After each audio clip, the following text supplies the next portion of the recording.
Yeah. Another dope intro. Hello and blessings, everyone. Hello and blessings. Welcome in to a very special Versus Monday mashup.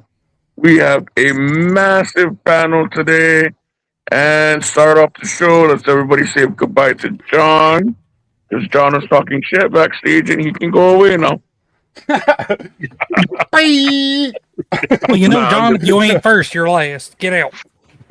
Rubbing is racing, Gary. So, I'm just gonna run real quick through intros for all of us, if y'all don't mind. We got 2 great movies to talk about and a whole bunch of people. So we're just gonna go right around. Top corner, that's John Ferbler, the furry lover.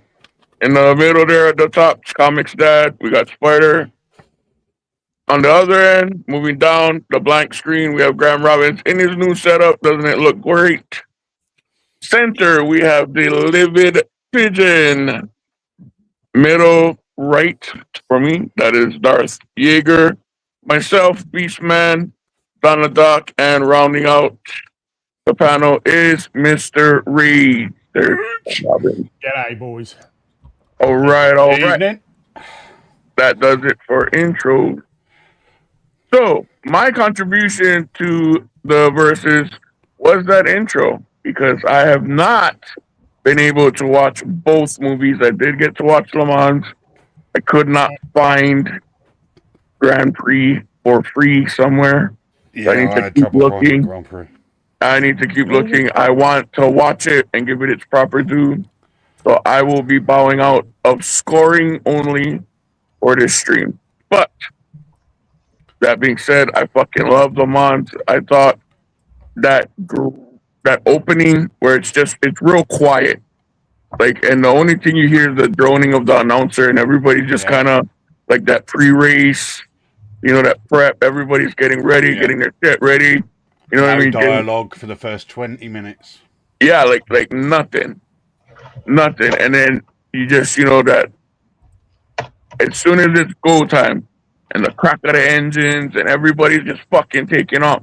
I thought that was a great fucking opening. And that really stood out to me. Yeah. And the French broad with the color eye, she can get it. That was like my two standout parts of that movie. Me. That's why But- she was there. Yeah. No, I mean, in all seriousness, though, it was a great fucking flick. I'm sure y'all got tons to say about both movies. So I'm gonna be quiet now, and we'll go around the panel. In reverse, I guess. Miss Donna Doc, you got anything overall thoughts and whatnot for the movies? Overall, I did like the differences between the movies. I know they're along the same vein, but you know, to me, Grand Prix is more of a traditional Hollywood narrative. It's weaving personal rivalries, romance behind the scenes, whereas Le Mans is the more like an atmospheric documentary, if you will. I do like the contrast between the two, but they were both excellent movies.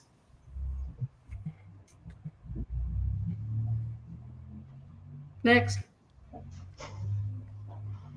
Did Beast die? Of course he did. Hey, Rage, you're up. Rage, you're up. Sorry. My bad. Are we just going to talk He was busy playing with his one titties. movie first, or What now? are we just going to talk about one Put the first? body pillow down. Yeah, okay, listen. Clearly, none of y'all follow my Twitter, or you would know the story of my program, my profile picture over here. You would know that there's been a whole fucking story going on, but none of you follow me, and none of you look at my page. It's clear now. Okay? We do. Some We just friends choose you to are. ignore it. You just cut off our guest. Yeah, I try Don't to care. not It's follow. only fucking Rage. You didn't watch the films. You come in here, you tell us what to do, and you sit there and expect us to be nice to you. Fuck you. That's us demonetized. And there's the defining reason that Pigeon is on this panel. There you go. I said good day, sir. Hey, good day. All right. Ozzy, you with us, man? Go for it. Yeah. Oh, are we going to just talk about Le Mans first and then Grand Prix, or So it's Either way you overall wanna do thoughts of both movies, Quick basically, synopsis of both, yeah. all right? and your thoughts on them. Yeah. It was a 70mm large format prestige movie when it came out, and it was almost like two different movies. There's the Talking Heads part, which is like a 1950s movie, and then the racing, which is like the future of cinema has arrived. And it literally changed the game. Like every piece of motorsport cinema and even action cinema with cars has been influenced by Grand Prix, including Le Mans. And I agree, Donna, Le Mans is an actual, like more of a traditional movie in that sense, even though the racing was all cutting edge. And Le Mans is a race driver's experience. Yeah. Mhm. All right, Mr. Darth Jaeger. What's up, brother? Your thoughts? Hey, what's up? Can't disagree with that. I mean, they're both very, very different movies. It's sort of like when we were talking about the Bad News Bears the other day and the Sandlot. They're both about auto racing, these films, but they're both very different films. You know, you have like Grand Prix has got a lot of that sort of melodrama stuff in it, the characters and interactions and you know, where Le Mans is just, it's, you know, basically one team, one race. And like we were saying, like, I think it was, got in my notes here, it was 36 minutes in before Steve McQueen says anything. And that's him getting out and whispering into the other guy and telling him about something. And before that, I love the way in Le Mans, the way it sort of, it shows you the spectacle of the event, because, you know, they shot the 1970 race before, and then they did all of that helicopter shot. They shot all these real people, you know, getting out there, camping, parking, getting ready for this race, which was at that time, you know, one of the biggest things in the world. And everybody loved it, and they would go and camp out and wait and watch the race on the days that it was on. But yeah, I mean, very different films. I enjoyed both of them quite a bit, man. I don't even know if I have a favorite yet. We'll see if anybody can change my mind. All right, yes. All right, Mr. Livid Pigeon, what's up, man? I'm I'm pretty much the same way as Darth here, because I was saying backstage, I'm finding it hard to choose between the two of these, and I think I'm going to have to listen to everything the panel's saying to make a final choice. I've got two hats here, and at the end I will the film I choose will be the hat I put on, and it'll be fairly obvious which is which. But at the moment, I love Le Mans as a film. I love Steve McQueen. British people have got a thing with Steve McQueen because he was the Cooler King in The Great Escape. So lots of kids grew up with Steve McQueen. So Le Mans for me, when I was younger, I loved that film. Didn't understand a bit of it. Didn't understand the ins and outs of it being what it was, which is basically an art house movie and a love letter by Steve McQueen. And then Grand Prix, I'd never seen until today, and I was just absolutely. I was saying again backstage, I was blown away by the camera work on that. And I watched Le Mans first, and I loved that film. And then I watched Grand Prix, and everything changed for me about what is the better film. So it'll be good to hear what everyone says about it.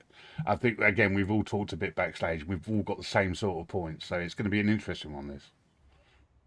Looking forward to it. Yeah, Mr. Graham Robbins. What's up, bro? First of all, I just want to take credit for this versus because a lot of you fuckers haven't seen these films, and boy howdy, was it a treat for you guys? Yes? Nah. Yeah. All right, bro. Oh, Graham gets his fucking flowers, bro. Graham gets his flowers. Yeah, no, it's a wreath when I'm in first place after 24 hours. Anyway, you get to do that. Well, if that's the case, Graham, I get credit for browbeating you into even streaming, so we're even. This is true. Technically, if I get the wreath, Donna is the car owner. So, you know. There you go. I'll take it. You know, this one is, and the reason I picked these two, it is difficult to pick one. Now, yeah, Le Mans, it's hard to say that like Grand Prix walked so that Le Mans could run, because that's not really true.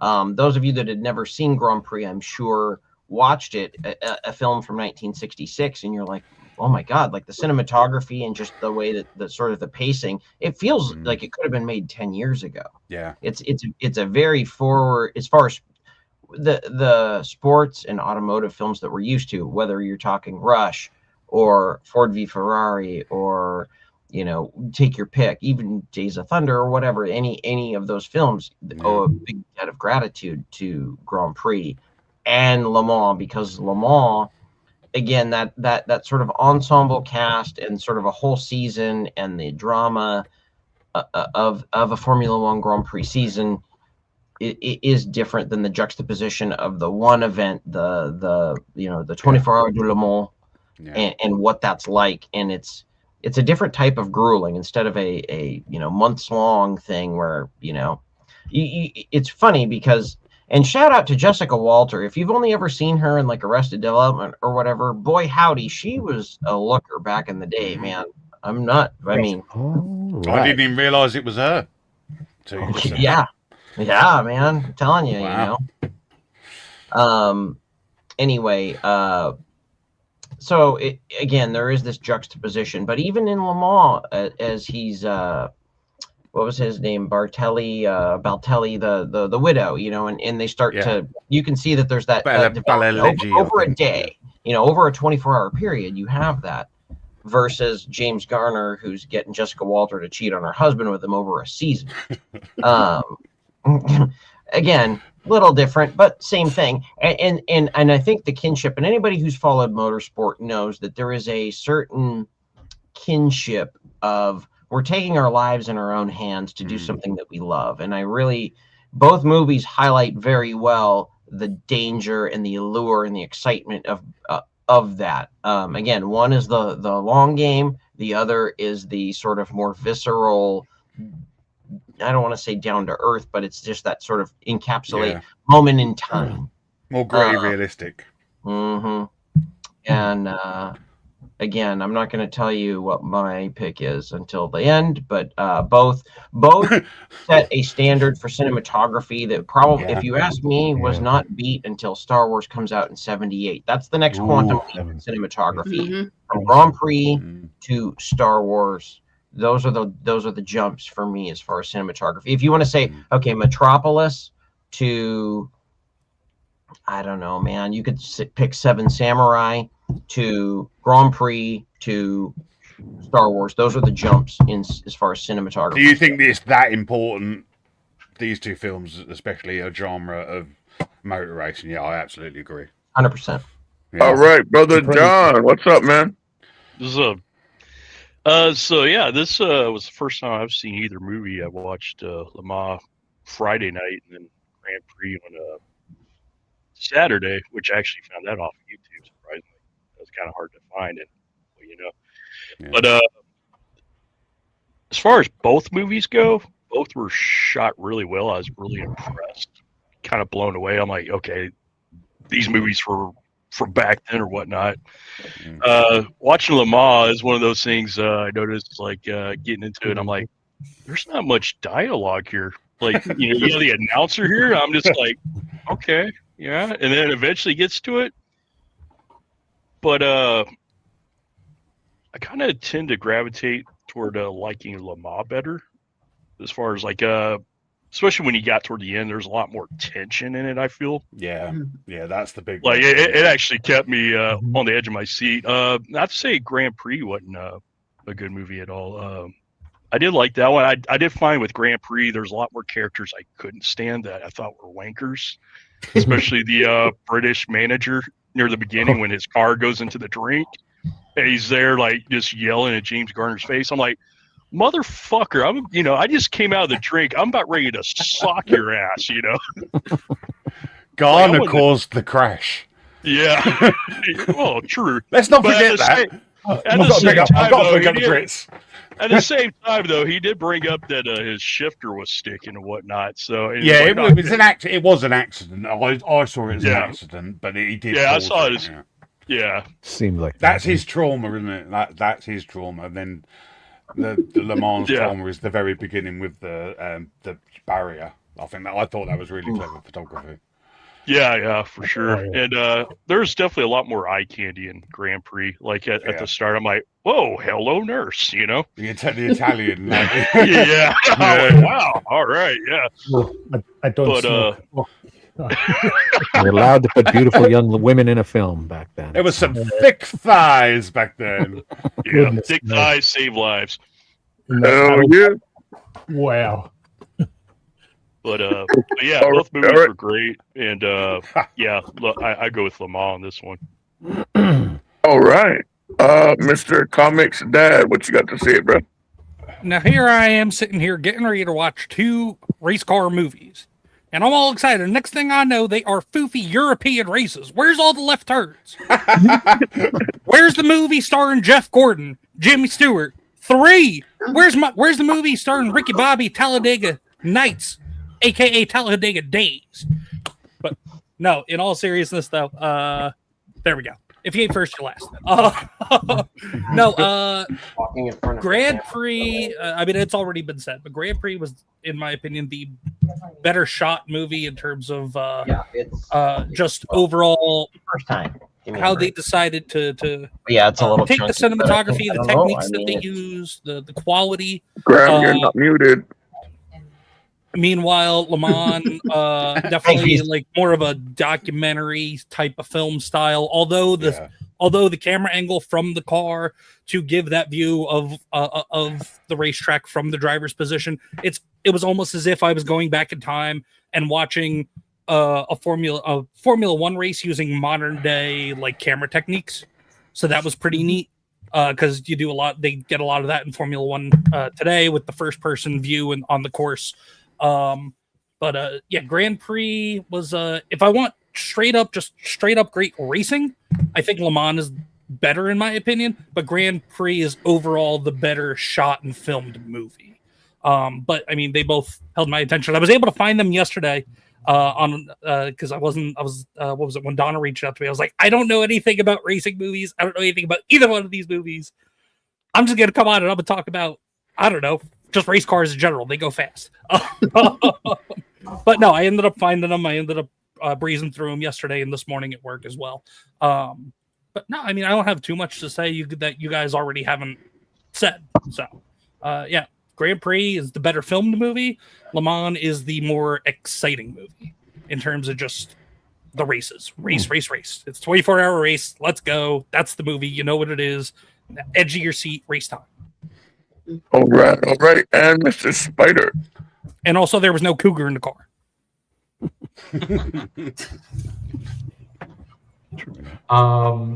Yeah, I mean, I've seen Le Mans before. This is my first time seeing Grand Prix yesterday and today.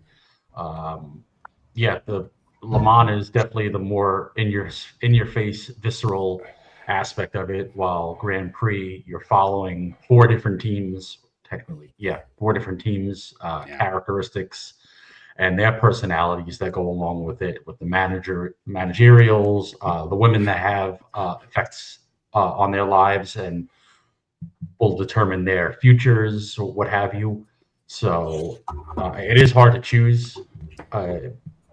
Learning what they went through to make Grand Prix in 1965, 66, that whole era with the cameras and the cinematography and everything. And I didn't know John Frankenheimer had made the movie, which is pretty awesome. And that just adds to that. It's hard. I'm curious to see where we're going to go, where I can etch it out. All I know is seeing Graham Hill in Grand Prix sent me. I was like, right, I've got to check who's in this film, the cast, because like that can't be Graham Hill. And I looked, and Fangio's in it, and there's lots of like famous back in that time drivers that I don't know, but there's a couple I did, and just seeing Graham Hill, I was like, okay, they have thrown money into this to have the right drivers do stuff as well. I was amazed by that. Dan Gurney. Yeah, I'm sure they were in Le Mans as well. There were drivers in that, but I never really followed that side of it. So, but yeah, I was just an astounding two films. It is very hard to choose. I will say this, that Grand Prix has got a terrible story. You're right. It's a bad film. If it wasn't for the driving, it would be a bad film. But the driving saves it. It's very melodramatic. James Garner comes across as a bit of an arsehole to the Brits and to the Americans. Like the British guy comes across as a bit of an arsehole. So you've got someone to root for in Grand Prix. Like no matter where you're from, if you're a Ferrari person, if you're a Jordan person, then you've got more people to want to win in that film. Whereas Le Mans is all about him just trying to get over his fear of that crash in the first place. And then the amazing thing that for me probably edges Le Mans is that he crashes halfway through the film and he's out, and he's ready to walk away. He sort of nods at the pit lane, and he walks away, but then he obviously gets another offer to drive another car, and for me that just felt like the reality of racing rather than a generic storyline. I'm going to come from behind and win and stuff, and the Grand Prix does that and it does it well. But I just thought the racing aspect, the actual racing aspect, Le Mans wins over. I want Porsche to win that fucking crash, bro. Well, the first crash in Le Mans was fucking wild, and then just to have him, and then you see him that very powerful. Just focus on him as he's reliving each moment. Yeah, so you see the crash, and then you see the focus on him, and it flashes through each part of the crash again. I think it's him reliving it, trying to think, how could I have got out of this bit? How could I have got that? It's his racing brain working. So good was Le Mans basically has constant sound throughout it. Yeah, and then when they play that back, it's silent. It's silent. Yeah, I did write that down in my notes, actually. Wow, it was so good. And the stunt guy lost part of his leg doing that stunt. So it was a legit, it was a high-speed impact where they knew where he was going to hit the first time. Yeah. And then after that, he's completely out of control. And they tried to death-proof the car as best they could. But, yeah, holy shit. They went on later when they're doing the race, and that Ferrari goes off the track and flying through the sign and everything. Of course, that was one of the very first remote controlled vehicles that they made for a film, right? And it worked in rehearsals. It worked perfectly. It was just supposed to go off the track, crash down the embankment, but it went its own way and actually wasn't supposed to go through that martini sign at all, but it did, which is kind of happy coincidence. Yeah, happy coincidence. You get this incredible crash shot, right? That is just been, and it's been repeated in other films, of course, since then. And that's another thing I noticed about these. I was watching these and I'm going, geez, it all kind of looks so familiar. But of course, at the time, it would not have been familiar. You would not have had shots like this. Like Le Mans, they set up, 20 different cameras all along the tracks to shoot that race. Yeah. And then it becomes the standard for films afterwards. If you're going to do a race car film, these are the setups you want because you want this shot. You want this shot. I just thought a lot of even down to the point of F1 itself, where they have those camera angles are by the F1 team. They have them on the cars. The tire camera came from. Yeah. That's where that came from. Grand Prix. Yeah. Spider, I've sent you that cinematographer link. Do you want to bring up those shots of the rig? Because they actually Grand Prix. They were 20. I think that's Le Mans. That's Le Mans. You want the Grand Prix one, right? Yeah, with the camera rigs on the cars, because they were 20 years ahead of Formula One actually having onboard cars. So nothing like this had ever been done. They had scaffolding built all around it, basically. 100%. Yeah, they talked to the Mariner 2 guys from NASA on how to mount the cars. Yeah, scroll down on that page, bro. You'll see the size of this 70mm camera. So John Stevens was the second camera op. Yeah, down further. Wow. Keep going. That here, bam! Look at that shit. And now you see what Formula One did, and they've got these tiny cameras. This thing weighed 33 pounds plus the film magazine. Yep. So they had extra physics to cope with. And if you go down further, you'll see the other rigs. What sort of speed were they driving with that rig on the front of the car? Because obviously they're not doing top speeds, but 175 175 was about the top speed of those rigs. So they're probably doing, like with the rig on, probably doing about 130. And again, when I'm saying 165, 175, we're talking at Monza. You're not hitting those speeds at Monaco. Monaco, you're going 110, 120. Yeah. Mm-hmm. So they had shit like this that they had to, and it was completely new. No one had ever done it. So this is one of the reasons why Jonathan Frankenheimer is considered the car chase specialist. Because of this and Ronin and Seconds. Yeah, Ronin's great. Oh, yeah, look at that. Yeah, like there's and if you go down further, you'll see the chase car. They butchered a Ford GT40, and it kind of makes me sad and happy to see it. But yeah, that's the GT40. Oh, wow. Yep. Look at that. Wow. And all those cameras were microwave transmitter remotes, which was a first as well. Yep.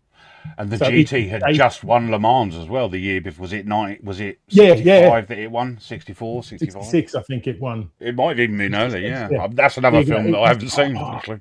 That makes me even sad. It was a Shelby Cobra. Oh, they butchered it. Oh, no. That is my number one car. It was fun fact, sort of like the guys that go along with some of these Everest expeditions and they end up summiting Everest. The guy, when the car that was filming Le Mans was classified, I think, like P3 or P4 for its class. But but because they had to spend so much time changing film reels, they didn't make the minimum race distance, even though they were technically in fourth by speed. It's pretty interesting. So the poor the guy driving the camera car was actually like, oh shit, I might podium at fucking Le Mans. And they're like, well, you spend too much time swapping film reels there, homie. Yeah, if you didn't have to pull over for all the film changes. Now what do you want? Do you want to take this back and tell them that we didn't get the film? Or do you want to say, hey, we got this trophy? Right. It's up to you. But yeah, probably the technicals. Probably a better payday if you got the trophy. Back and he gets then, and he gets an F1 no. contract. Well, I mean, drivers didn't make a lot of money back then. They, Yeah, that's what I'm saying. The they had drivers didn't a make- lot of fame, but Hollywood picture, you're gonna make more money. yeah. Now, different story. Yeah. You get like 3 Very million a true. race if they're lucky. Supergirl, anyone? No, thanks. How dare you speak Trying to give it that up. here? Millie Alcock would have made more by driving F1. Well, she got the teeth for it. Ew. Oh my! It's like the people who say that F1 is boring now because it's all so procedural and stuff like that. Is they have got no understanding Oh, of no. how racing works. No, I And enjoy that's all it watching is. F1. I can understand it's hard to some watch it on TV and stuff. It is they're always going to focus on the front four and stuff like that. But like when I've been to a couple. I've been to Brands Hatch, went back in the day, and Silverstone, and the noise, just the noise alone, you can hear it from like a mile down the road when you're waiting to get in. It's insane. I miss the enjoy V8, F1 V10, more. V12 era. I used enjoy to- F1 more than NASCAR. And Ooh, that's a strong thing to say. Yeah. What In also a room full helped- of Americans. I've been to both. It's nothing close. Like, don't get me wrong. There's something about the rumble of NASCAR, Yeah. but that Yeah. Banshee's fucking wail of the V12s revving at 22,000. It's not close. It is not. I used No. to live about 12 kilometres away from the Melbourne race circuit at Albert Park. And when they were on the grid for warm-ups, you would think they were outside. Yeah. Like you couldn't believe how loud they are. Like if you're on pit lane or on the straight when they're revving to go, if you don't have your hands over your ears, you're getting severe hearing damage. Oh, for sure. Well, and what's helped F1, at least in my opinion, or at least for me, was the Netflix series Drive to Survive. That's what got me into F1. So I've heard a few. I've never watched it, but I've heard a few people say that I hate it. it's It's racing interesting to films see and shows that have got a lot of Americans into it because NASCAR is such a big thing there. There's no denying that. yeah, I it's think- interesting to see the behind the scenes of it all. So Yeah. that's what got me into wanting to actually watch the races. I think I've going to been- watch it, NASCAR's probably gets it just over because it's in the stadium, so you can always see the cars, sort of thing. True, Whereas very obviously true. F1 Depends on the track, but it's- yeah. it depends on the track. It does. See, I've been watching NASCAR and Grand Prix racing for 30 plus years, and it's apples and oranges, man. Don't get me wrong. NASCAR is more competitive. It is. Yeah. It's more Oh, yeah. fun while you're there to watch the guys dicing, and because you have cautions and they stack the field up. But to see like F1, that Drive to Survive, like it's just Hollywood. It's fucking the real world F1. I fucking hate it, man. Like those of us that like you just listen to Steve Matchett talk about the way that it used to be, and you can go watch videos, and anybody who's followed the sport for a long time know. Like I don't need some stupid bloody reality television show to tell me why Max Verstappen likes to suck cock. I know that already.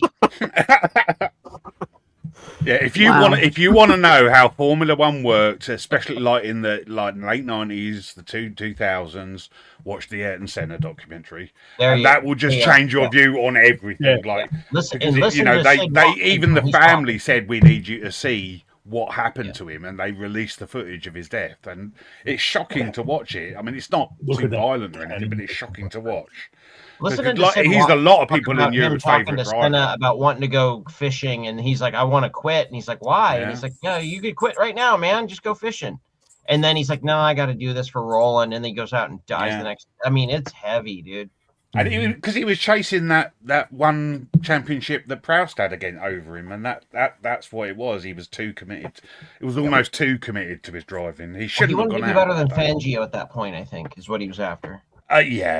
Yeah. Well, Fangio also in the Grand Prix, Yeah, which yeah. I was astounded by. I thought he'd died by that point because he was like 1940s, late 1940s, 1950s champion. So I didn't know that he just died naturally. Basically, I thought he died driving. That's a good view of the Cobra right there. Ugh. Yeah. Look what they are like out of all the cars, out of all the iterations of Formula One, certainly they are the best cars. Especially Sterling Moss number 18, green livery, which you might notice in Grand Prix when Scott comes home with the crutches. They've got a picture on the wall of one of his race wins, and it's the number 18. It's Lotus, isn't it? The number 18 Lotus, and that is actually a little nod there to him, because that's his car. That was his livery. Those cars for the time, they were insane, right? They're mid-engine, rear drive, all the match rockets. Yeah, they're literally rockets. They had fuel. They were literally sitting on the fuel. Yeah. Like it's fucking. Oh yeah, if you crashed in one of them, you just 90% chance dead. Mm-hmm. Yeah. Yeah, which I'm surprised they didn't show in Grand Prix. They didn't really show until the French driver died, and it doesn't really show a massive explosion or anything like that. It saves it till the end. Mm-hmm. And the only really fire thing was when James Gardner's car was when it caught fire. Yeah, he catches fire, but when the French guy crashes and goes over, ends up in the tree, the car does drop and blow up. Yeah, but is it Italian? It's Italian. Yeah, and that's the only time you see an explosion there, and I think that was the difference between the two films. Is Le Mans puts the tension in there straight away, because, like I was saying, he's going through the trauma. He gets out, looks at the crash barrier, and you can see it's a different colour. It's been changed, so you automatically know he's had a crash there. And the rest of the film is his trauma over that. And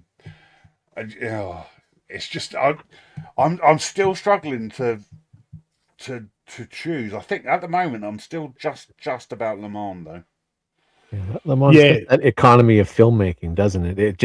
It knows that that film is a visual medium. It shows you these things. It doesn't say anything, but right? Yeah, there's saying about that barrier being changed out, and you're like, oh, okay. Yeah, it's all visual. It's all visceral. Yeah. It's all left to you to work it out. Yeah. Again, we were saying backstage that both of these films, there is no real story. There is a backstory in Grand Prix, which is.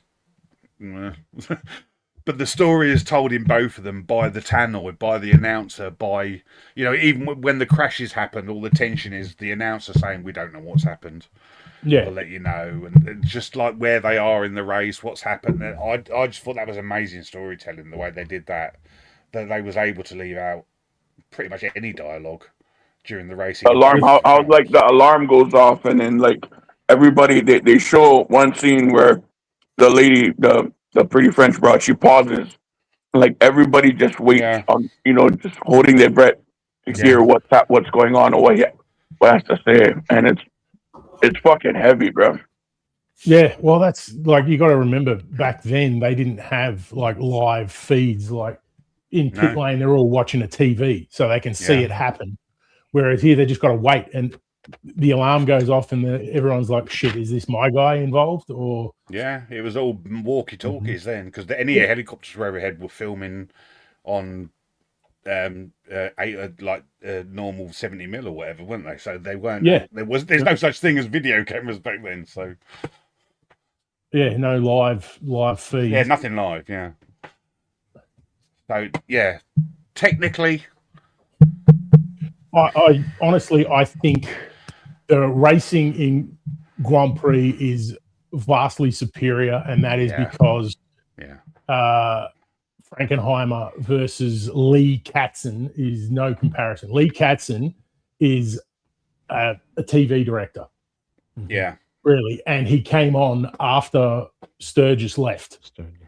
And I couldn't find anything to say yes or no, but when Steve McQueen gets into that car to continue the race, and it's like fucking go time to the finish line, that is that movie comes alive then, and I would bet you serious money that part was shot by John Sturgis, because it's cinema angles, whereas like the beginning montage where it's rain, it's just basically showing a passage of time, whereas in Grand Prix the montages show, like, they tell the story of the race, what's happening to the race drivers, the effort they're going through, the pain, all this. Whereas when they're doing the 3-cut edits and the crossover edits and stuff. Yeah, it's and the rain in Grand Prix Frankenheimer used that to express speed. Like it shows how fast they're fucking going when it's pissing down rain, because you've got all that stuff going through the frame. Whereas when it's raining in Le Mans, it doesn't do anything, because they have a couple of cars slide out actually, don't they? Yeah, Katzen he's a TV director, so he's just like, we got the shot instead of this shot tells the story. Yeah. And that rain sequence in Grand Prix is just intense where and it drips insane. onto the stopwatch, and then it's like, oh god, someone's gonna die here. But it's like the way Frankenheimer shoots these races in Grand Prix. It's almost like it's this. I don't know how to describe this. It's like a roadway ballet sometimes, where he's got all these sort of cross cuts and throughs, and there's this music playing and these camera movements, and you're just like, you're watching an art film at this point. Yeah, so like all the racing part is very artsy fartsy, where the other stuff is what it is, right? But he uses split screen and stuff, and today you see split screen, it's just a fucking gimmick. Whereas he's using it because he needs to tell the story. Mm-hmm. Well, he was doing it like a comic book, basically. He was this happened, this has happened, and this has happened, to be that way, because one screen's not enough. And it brings it in such a way that you know where to look. I mean, a lot of the Grand Prix was guilty of doing that a couple of times. It didn't quite work. And that's what I mean when, like, Frankenheimer was a cinema director.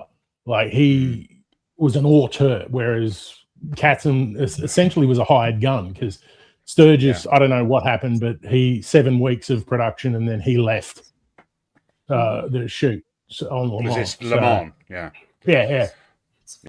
So I think John Sturgis. there was some visual effects that Le Mans did better, like at the beginning of the film, where they're not showing the cars, it's just the sound, and all you can see is the blurry headlights just going around one bend, and it slowly starts to become the cars. And then I thought that was a good segue into actually showing the cars, like, because for the first 5 minutes the only car you see is the Porsche, and again that's Steve McQueen, because he drove for Porsche. It was quite clearly sponsored by Porsche. He did love that, but I love that Porsche, to be honest. I am a Porsche guy. Love that Golf livery. It's fantastic. Honestly, I think the talking heads in Grand Prix is what hurts it, because like they have that crash, and you're with Stoddard and Garner, I can't remember his name, and then we cut to other characters, and I'm like, what the fuck's happening to them? And then it's like almost an hour before we go back to Stoddard to see that he's fucked up, but he's trying to get back in the car. It felt like it was more filler. Like they'd filmed, they knew what they had. They'd filmed all the car bits, and they was like, well, how are we going to make this a film that people are going to go and see? Whereas Le Mans went, no, we're just going to show we're going to show the race, we're going to show the cars, we're going to add a little bit. And like again, I think Steve McQueen was the guy that pushed that. Le Mans, like that's his love letter, Yeah, absolutely. There's no. I mean, they said he'd won the year before. I think I've got it in front of me what the name of the race was. But let me have a look. He'd won in 1970. It's the 12 Hours of Sebring in March, and he drove a Porsche 90802 with a broken foot. So just before filming this, he had won in a Porsche with a broken foot. So that just shows how committed he was to actually not finishing this film, certainly, because he would have been involved. Yeah, that's part of why they didn't want to let him do.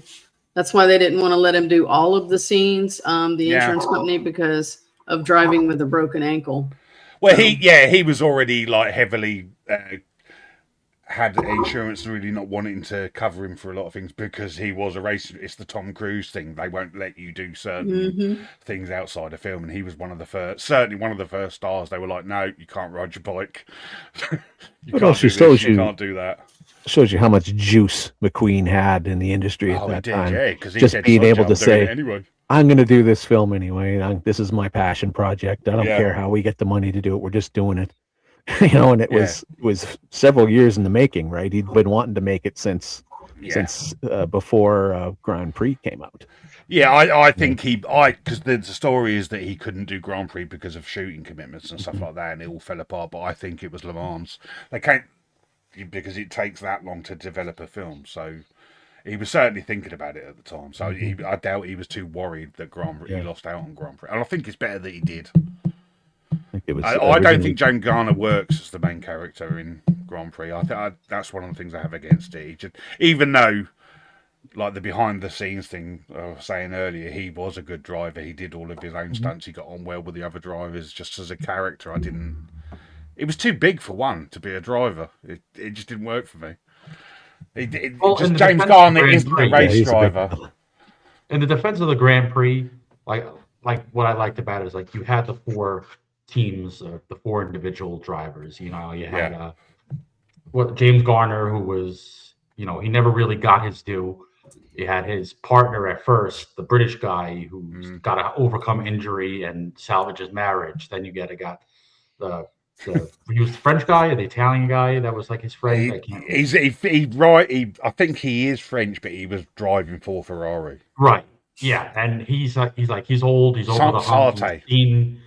It's in the twilight of his life, that whole thing, and then thinking about retiring. Behind the ears Sicilian driver, who's not afraid of anything. You know, he's like, I'll have a girl here. You know, the whole thing. So you get the different aspects of it and where they're coming, but they understand the danger of it at one point. Yeah. As a story, that's the only thing that really worked for it was the juxtaposition between the teams and how one's arrogant, one's sorry.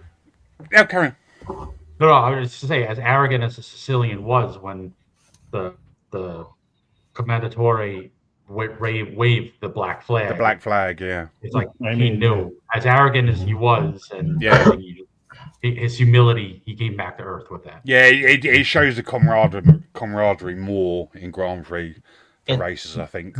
There's precedent for that as well. When was it Alberto Ascari? When he died, they brought in anytime Ferrari has a driver die on track, doesn't matter where they're at, Le Mans, Grand Prix, wherever. Ferrari, they bring their other drivers in as a show of respect, and that's one thing that a lot of teams don't do. The Jaguar team took a bunch of flack, and was it Rage? Was it 54 or 55 Le Mans, the disaster that killed all those people? Oh, the one where he went into the stands. Is that it was like 54 or 55. Horrendous. Jaguar did not bring their drivers in, but Ferrari, anytime they've had anybody die on track or somebody got killed, they bring their drivers in. So there is precedent for that, and that's kind of an allusion to that. So what you know about the Italians, they're nothing if not honorable. Yeah, except for Spidey. Except for Spidey. That's a matter for you. And it was just weird seeing what's his name, Adolfo Celli, without his eye patch. Shout out to Toshiro Mifune. I know we were talking about Seven Samurai, and he's in Grand Prix. Yeah, he was really good. I liked his character because even when James Garner was on fire and he ran out to the track, he's like, "Are you okay?"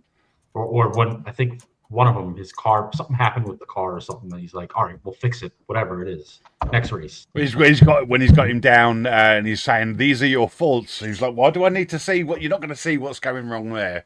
He's like, "Well, why are you losing against a guy that should have died 6 months ago?" And he the Japanese way forward a bit. You will watch this, and get better by learning from your mistakes. He taught him a bit of humility. I quite like that bit.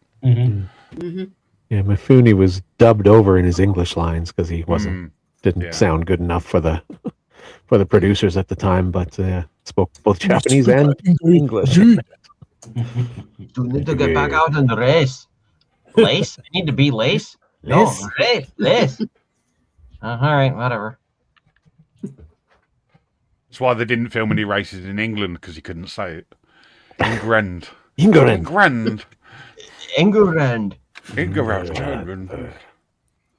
So I think we should maybe take this time and go around and rank the movies. We do have a racing tier list to follow up this with. We might as well start. You know what? Let's start top right and go reverse. ComixDad, which one you going with?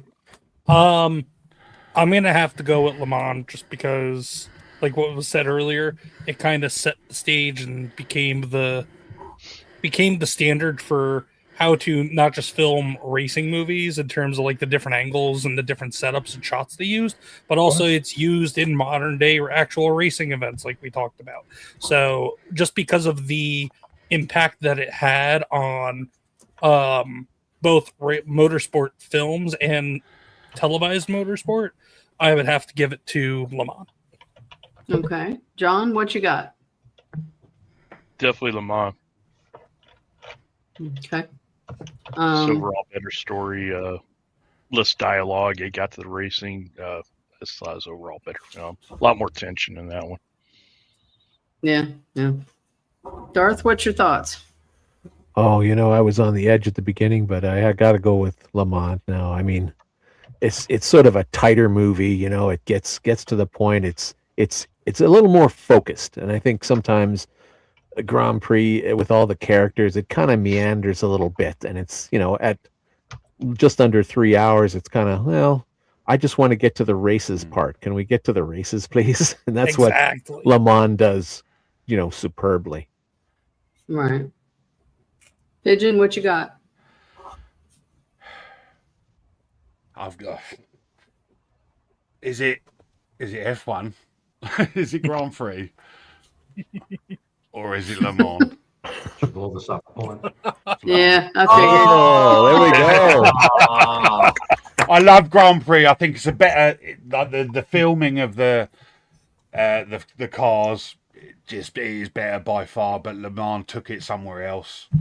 The tension was better. The crashes were better. The racing scenes were tighter. I think the camera work was better in Grand Prix.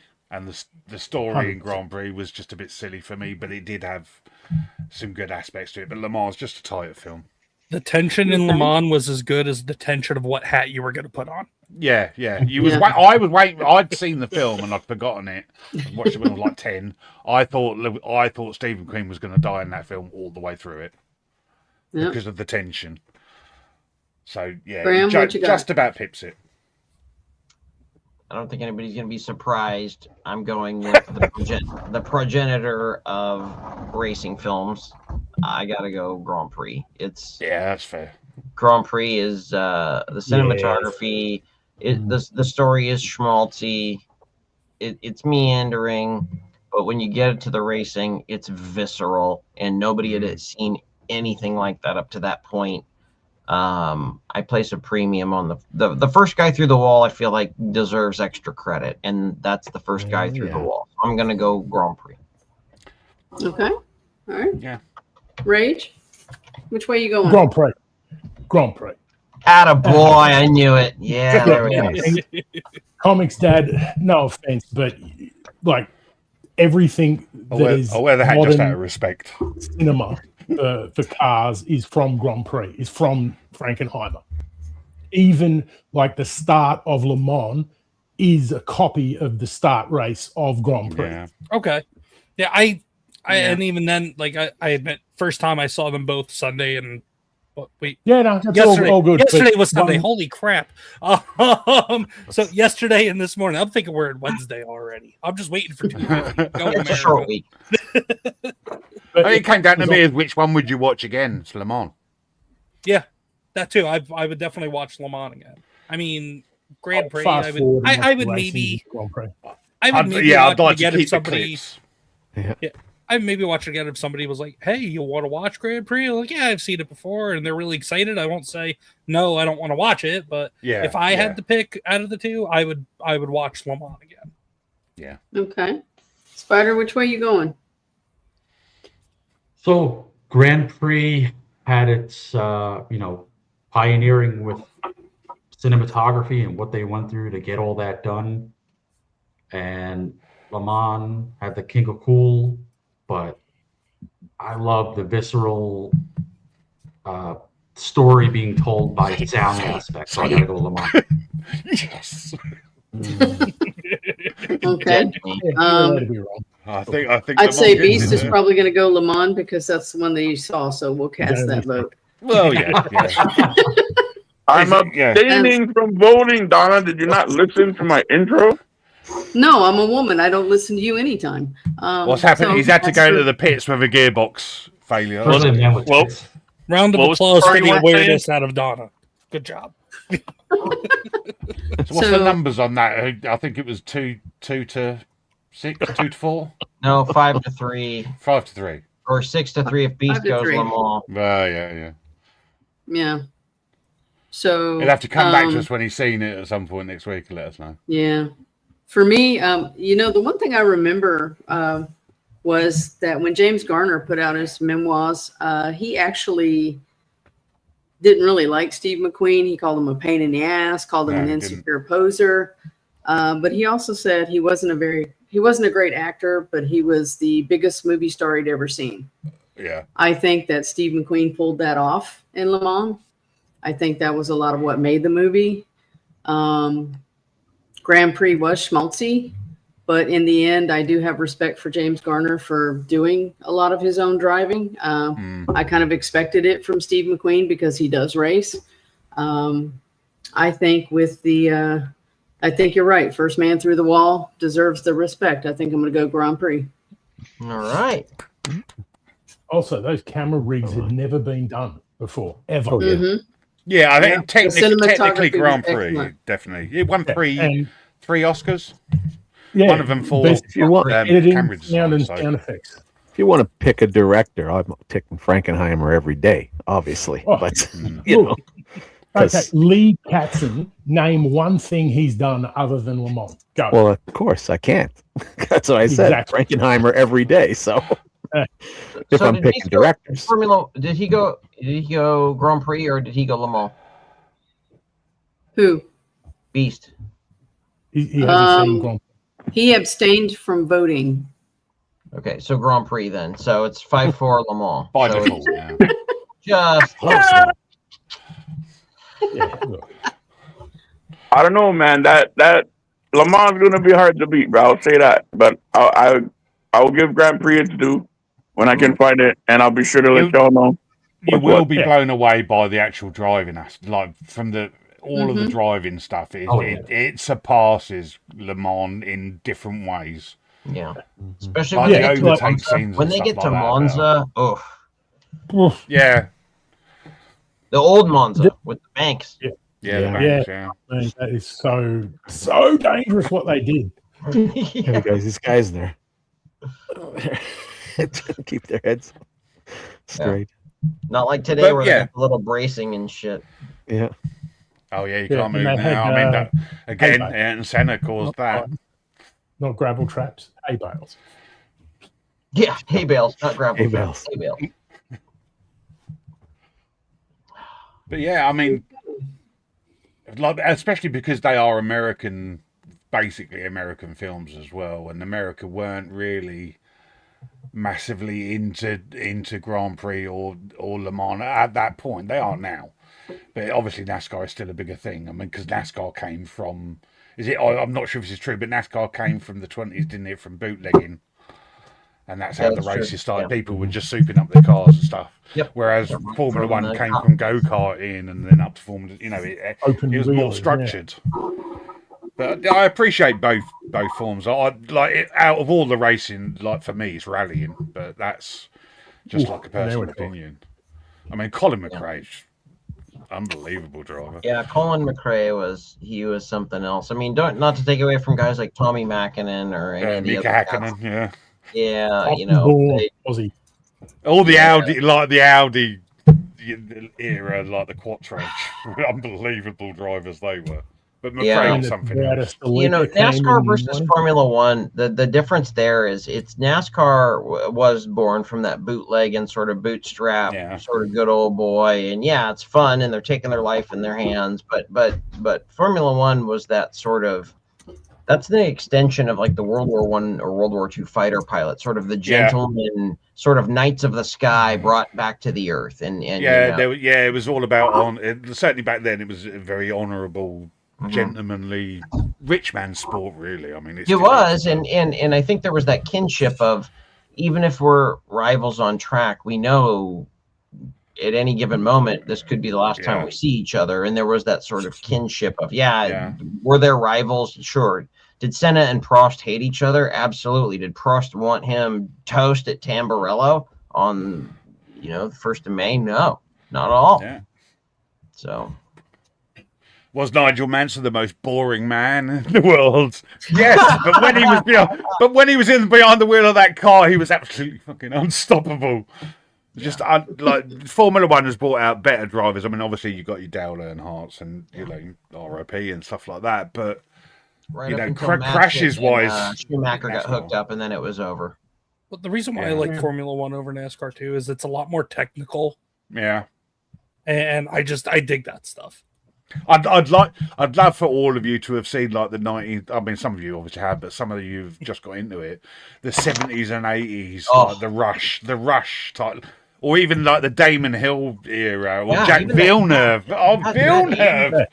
The fan. Remember the fan car? Remember the fan car? Yeah. I do have this. And this is a weird bit of background, but my brother was a bit of a car thief in the time, but he knew lots of people in the car business. So, and he somehow, I don't know how it happened, but he ended up buying a Capri, and it was a black Capri, and it had the number plate JPS, and we didn't know, but at the time we checked the logbook of it, and it turned, I swear to God this is true, we checked the logbook of it, it turned out it was one of the lead race cars for Brands Hatch in not for Formula One, I don't think, but it was a lead car for Brands Hatch, and it had just been driven into the ground and stuff like that. But it was like the number plate was worth like £1,000. This was like in 1986, but it was worth £1,000. It was worth more than the car by 10. Wow! And it was just random thing that my brother just happened to come across. Really weird. I wish that I'd have kept that number plate. Right.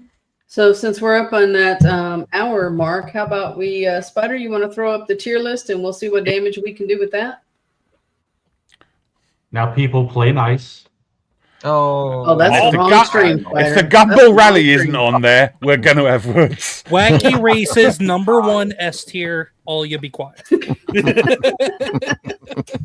So we only went with a couple. ComixDad has spoken. Everybody quiet.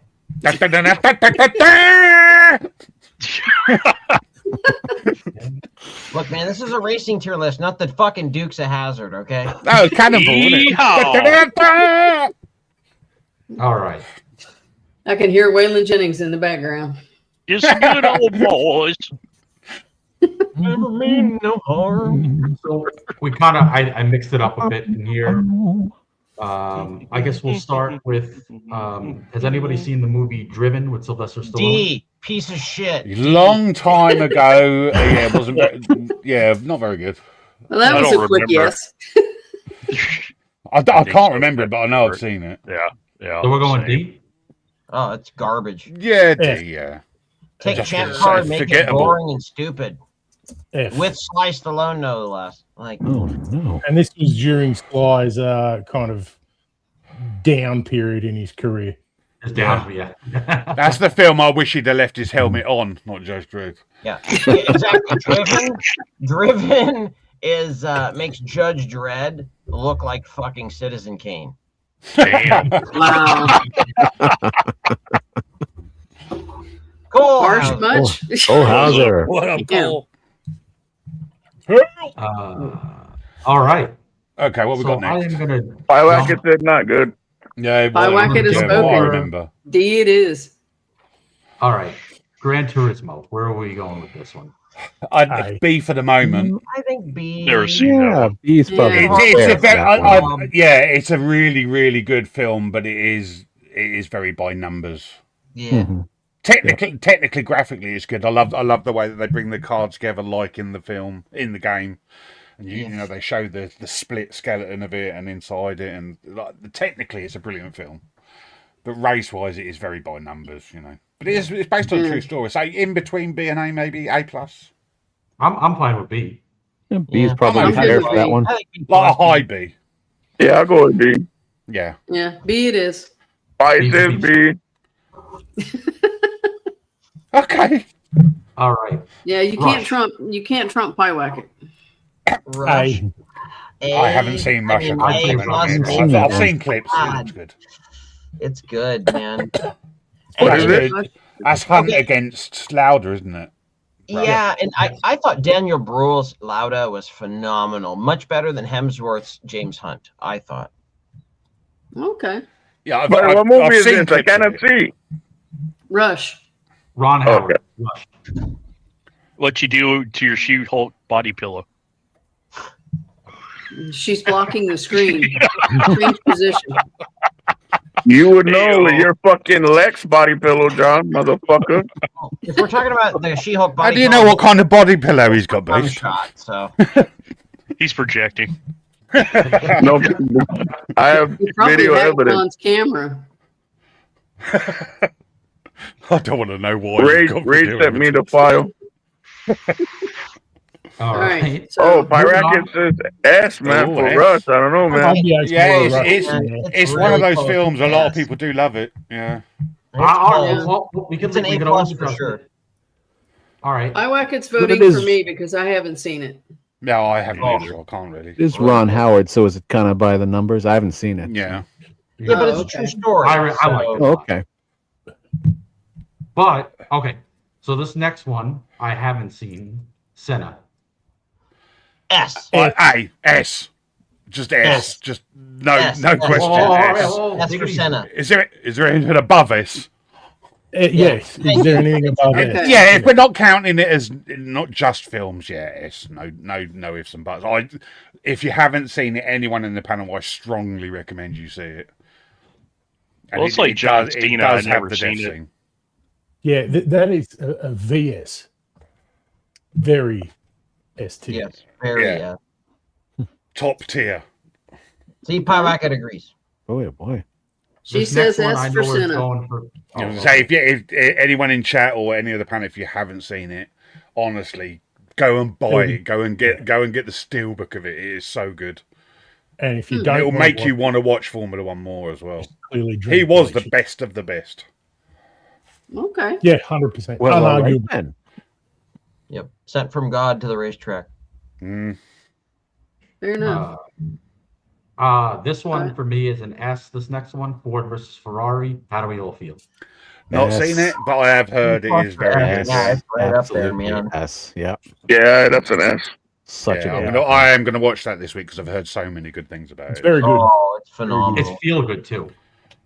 Yeah. Well, it is for Right, Americans, yeah. again. If anybody knows how Ken Miles met his demise. All right. Okay. Grand Prix. S. S. Yes, yeah. I'm good with that. Yeah, I can't really say because I haven't seen it. It's behind Senna, that's for sure. Behind Senna, I'd put Grand Prix in front of Ford v Ferrari. Same thing with Le Mans. I know we're going to get there, but because Ford v Ferrari doesn't exist without both of those two films. Yeah. True fact. Yeah. Hi, honey. You got to put the name of the movie in your chat so we know what you're Talking voting about for. Grand Prix. Or no, Formula One. Ford Le v Mans. Ferrari is what that was for. S. S. Yeah. Definitely Yeah. S. Yeah, S in front and in Yeah, front of Grand Prix.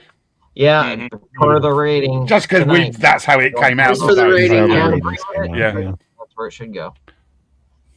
I'm cool That's with the that. controversial one because of our scores, but yeah, from what we've said, it has to be in front of Grand Prix, doesn't it? The next one. The Fast and the Furious. Oh, for fuck's sake. That's for family. Quarter mile of the time. No, it's Hey, Maybe not. you like me quarter mile at a time, bro. Never turn your back on family. Family. It's Yeah. It's got let the it- atom in it, for God's sake. It's one of the best films ever made. Let it. How many That people do you know family. can flip another car with another car? Or carry a let it safe? known I mean, Yeah. I could when I was He's- playing with my Hot Wheels.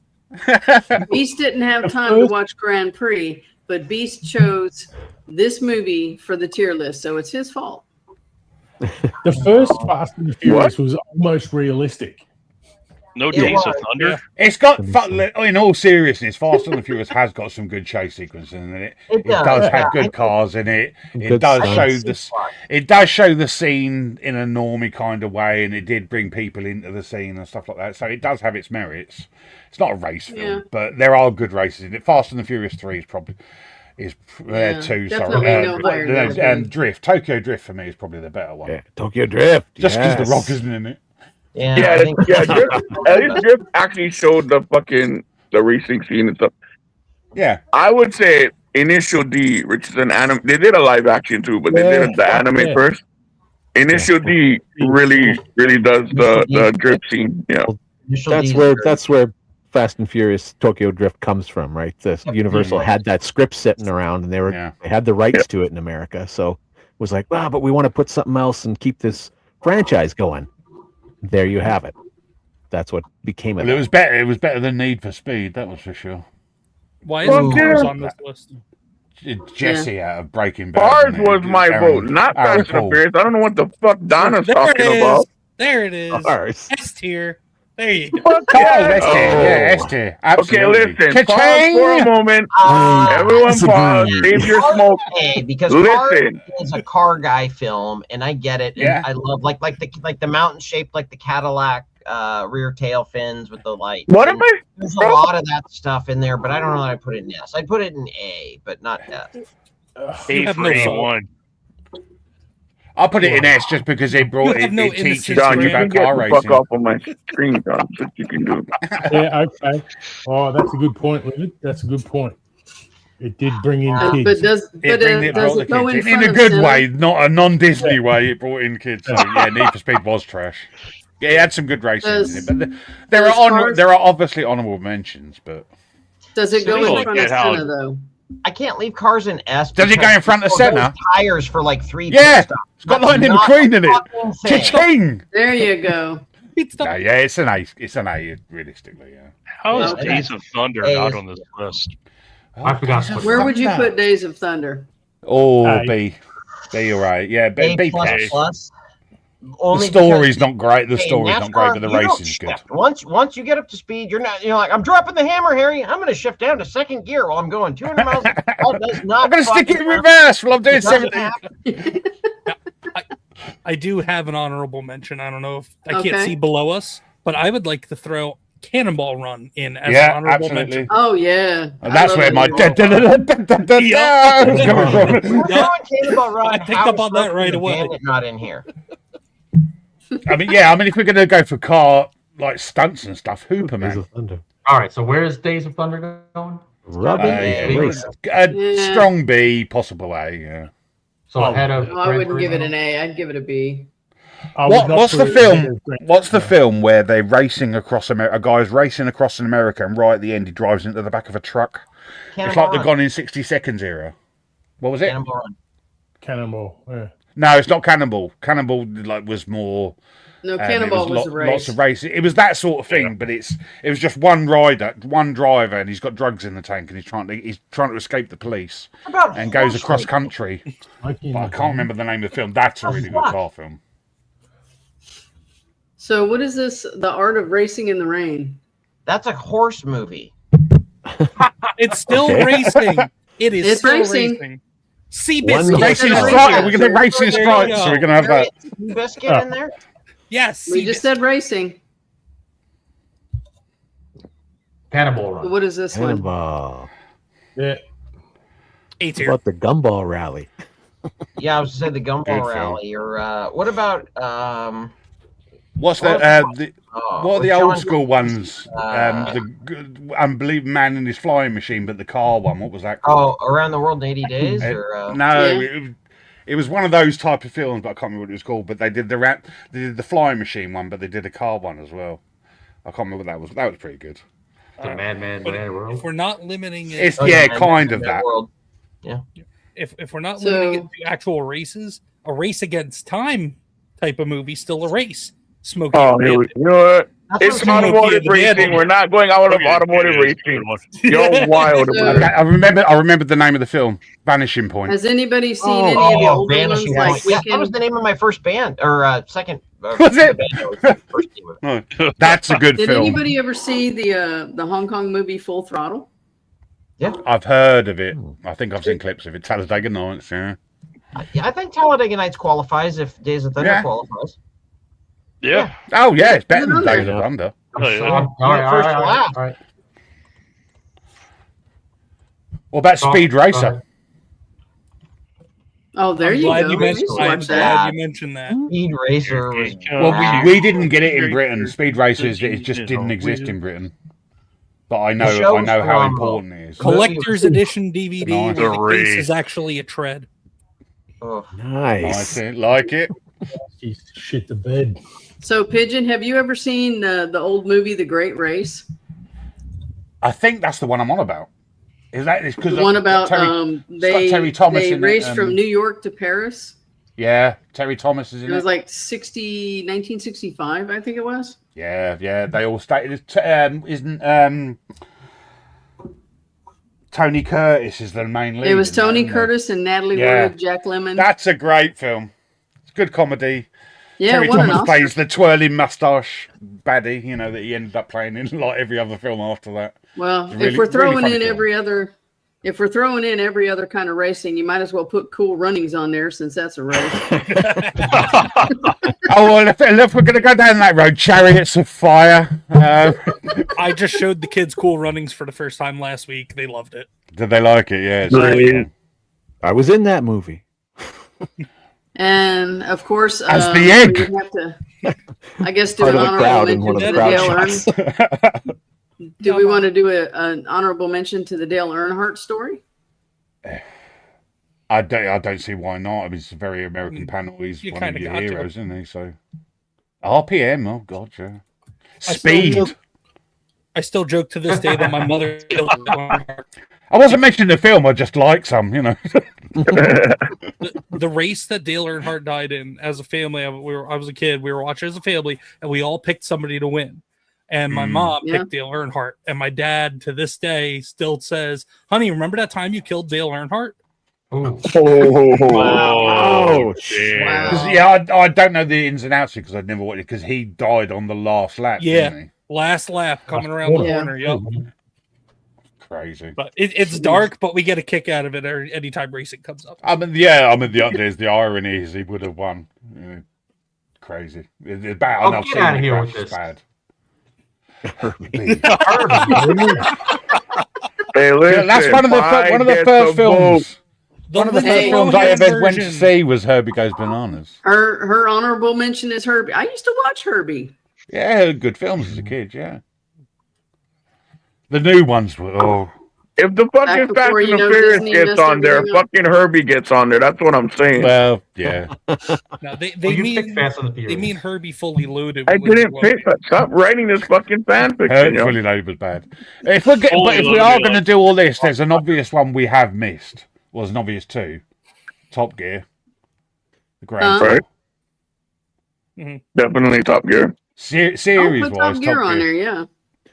And on that bombshell. Oh no! Anyway, Oh, now we're some look, say. now we have Chitty Chitty Bang Bang. Oh, great film. Scary film as a kid. Scary film.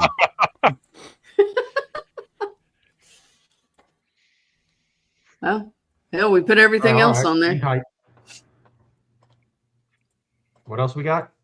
You said Chitty Chitty Bang Bang? And Herbie, don't forget Pyewack, it's Herbie. Beast, I don't know why you keep insisting on putting Fast X on there. Yeah. Come Oh on. man. Okay, wait. Drew. Oh, that's Okay, wait. right. What Let's is- get question. Oh, Let's get question. who just said that? Colehauser, the Wraith. Whoa, For whoa, those whoa. who know, That one was a which good one. fast movie was it where they were fucking racing through the building, and he was driving the car out of one building and into the next one? I think 7? that's 7 or 8. Yeah. Yeah. What the fuck was that, That's bruh? the one with Luke, and that's the one with the car that's shifts Stroker people, Ace. isn't I it? remember that Yeah. movie. That's the one that Well, I blew you guess out if of we're your going to put socket. all those on there, we might as well have an honorary Jackie Chan and put Thunderball on there. Oh, yeah, there's that one with. I mean, he was in Kenny Cannonball Rogers. as well. Yeah. So. Yeah, he was. Yeah, As the Japanese driver. Yeah, Mitsubishi. Wasn't there one with Kenny We'll put Rogers Jackie in it Chan called on there, Six too. Pack or something? Yeah, I think you do have to put. Oh, well, Wraith isn't really a racing film, but as a car film. Graham, you're on the panel, Graham. He's over here commenting in chat. He's right. He's Say it. absolutely right. There you go. I haven't actually seen F1. Again, apparently it's very good, bit generic, but Death Race 2000, the original. Death Race, Iraqi, another. Yeah. Yeah, Trash 2000. Sylvester Stallone. Machine Gun Joe Paterbo. The newer Okay. ones were okay, the Jason Statham ones, but they weren't. I had to How handle about, 2,000 points. But How F1 about we should be on do? here. F1 should be How on about here. we do a true story? F1 should be. How On about the story of Wendell Scott, Grease Lightning? Never heard of it. I don't know who Wendell Scott is, but yeah, Grease Lightning. He All was that reminds me actually- of his Olivia Newton-John in very, very tight trousers. Yeah. No, he was a stock car racing. For that driver. alone, S tier. Summer loving, happy up this. Yes, S for Summer Lovin'. Good cars in it. We've also Well, got that's like American the only Graffiti thing with good their about Grease hot rods too in was that. Maxwell Caulfield in leather. So I'll give you Olivia Newton-John. There you go. Let's see. If we're gonna do kung fu movies, Kiss of the Dragon has that sick chase scene with those Peugeot 206s. That's pretty. That's- Sick. yeah. Meals on it Wheels. does. Meals on Wheels. Police story with the bus chase. Look, we Oh, need yeah. There's a few good ones. Michael Mann. Does speed That's- count? That's right. Oh, what's he called? Ronin. Keanu Reeves on Speed does. Yeah. Oh, Only yeah. good racing movie, though. Leon. Oh, Leon's no, when got I a hear good chase in Meals it. on Wheels, when I hear Jesse Meals on Owens Wheels, I story. think about Meals on Wheels is good, Beast, yeah. It's Jack got a the few Box good chases. tacos in Okay. his car. What about the story of Richard Petty, Days of Thunder? It's on here. It's on here. Is it on there? Yeah. Days of Thunder's on there. Yeah. Oh, okay. You No, can that's tell not that bad. you can tell that Donna's just on Google right now. No, Donna's like on the phone actually. All right, F1. I have not seen this. Where Donna's I've on the not. call with Yeah, I've It's heard good. It's lots of good not things great. about it. It's paint by numbers. I'd say high B, low A for me. Anybody seen it? no. Mm-mm. I've I've put it in seen the I haven't clips. It seen looks it. okay. Racing is great, but Oh, the bloody story hell. I is- went and saw it opening weekend. So here, B. Yeah, I Okay, think there- that's but below Days of Thunder. I would put it below Days of Thunder. If we're going to go with the joke of racing, Phantom Menace. Now, this Now is this is odd. pod Well, racing. okay, listen. I mean- that pod race, as far as racing goes, that's some of the best. Good race. Yeah. It is. It Some of the definitely best is. sound design. Yeah. All right. I'll that's never where we forget can the put sound it. of those Dead pod horse races. here. All of those shots inspired by Grand Prix. Yeah. Sorry. Every Yeah. one of them. And we roll back to the. We call a callback in the industry there, kids. Nice segue. So I never saw the All right. Callbacks are original. tight. Never saw the original, but how about the remake of Death Race with Jason Statham? Negative. Not as good as not as good. Me. Better, Never saw the better than the original. original in story. Not as good in car racing. Yeah, I Yeah. want to see it. I've just never gotten the chance to see it. It's okay. The It's original one. okay, but it's a bit cheesy. They try to I mean, make they it all too much kind of of a. are. Yeah, they try to make too much of the story about escaping a prison. Like if you do this, you get out of prison. Blah blah. Yeah. Whereas Death Race 2000 was just kill as many Since people we're doing as you any can. kind of racing, did we do Steve McQueen's other movie on Oh, was it on any Sunday? Oh. His motorcycle movie? Oh, what, The Great Escape? No, it wasn't The Great Escape. That's the best was actually, motorcycle movie ever. It was a documentary. Yeah. Yeah, that he did. I've heard about it, but I've not seen it. I think it was 70, 71. Are He there, did it? are there any motorbike racing films?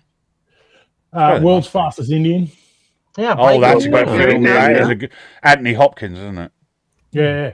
And Yeah, I'm probably that's the a only film. person who's seen you Biker probably know Boys, this, right? Livid. oh There's god, TT, Closer to the Edge. That's the Isle of Man doco. Ooh, And that's- Oh dude, yeah, that's yeah. really Yeah, good. I've been to the TTs. It's amazing, Yeah. Yeah, that's insane. good. shit, just And that's an S tier.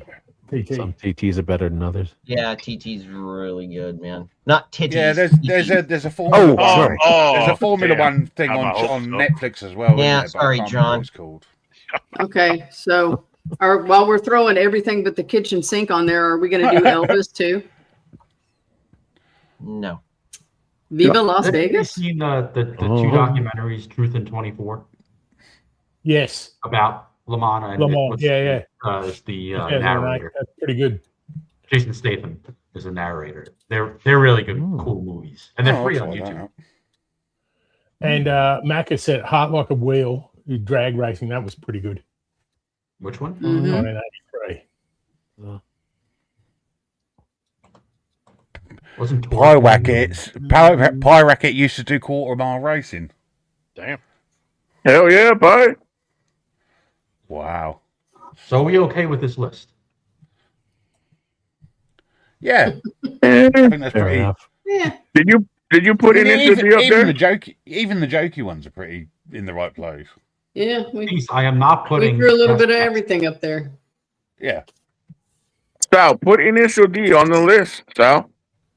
That was like my first. That was my first I'm one. I not said. putting Fast 8 up there. No. Sal, this guy.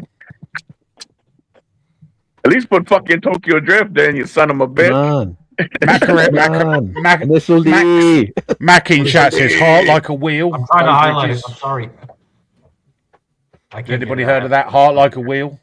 Bo Bridges, Jesus. I heard about it. I never saw it. About I mean, Bo Bridges would be a good film. Drag racer, Shirley something or other. Can't remember the name. So it's now. like a real life. Yes. Like a Wheel driver, Shirley Muldowney. Yeah, Muldowney. Yeah, Cha-Cha Muldowney. Gone in 60 Seconds has got the best car in it. 1983 is that Heart Like a Wheel. Gone in 60 We're talking Seconds. Gone in 60 Seconds, the original. Gone in 60 Seconds, the original against the Gone in 60 Seconds Fuck you, remake. John. Right, here we go. And ban user. Love it. All right. You are out of here. Got him. Oh, Oh, shit. that escalated quickly. Somebody get ointment for that. Ouch.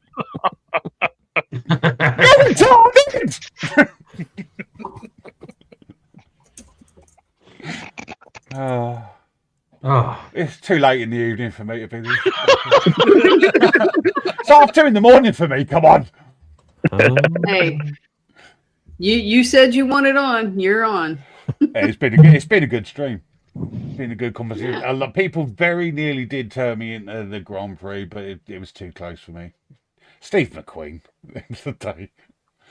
Well, Just pipped it. We'll do it again in a year and see if we can turn you. Couple of good rally docos is there's Race for Glory, which is Audi versus Lancia.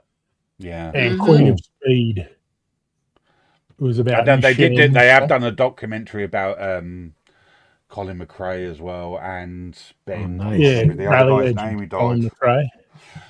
Yeah, but yeah, they've done something on races about the Group Bs, which is also real good. Mm. Wow. But I can't think of any. I think Beast needs a nap. standouts. What happened? What? John Ambler was banned and their comments were removed. No, not that. I timed him out. Did I ban him? He's banned. John, I may have banned you. Wasn't me.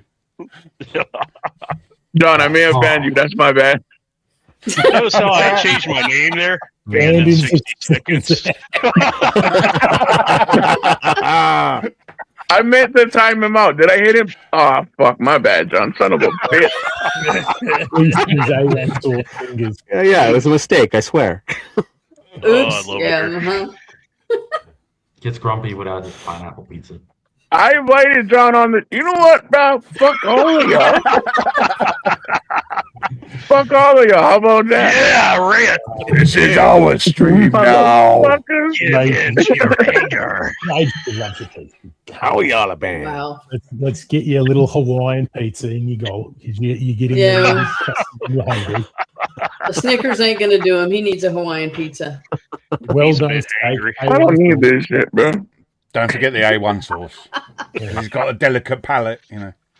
I bet A nice Beast has bowl of this one poi. dream of She-Hulk and Rose Tico body wrestling in a pool of A1. There you go. Okay, wait, hold on now. You just That sounds hold like up an right there. animation that needs to be made. Hold up now. Kelly Marie Tran and the original She-Hulk wrestling in an A1 fucking. Hold up now. Stay with me. We didn't take Hey, let him cook. This sounds a lot like "Hear Me Out."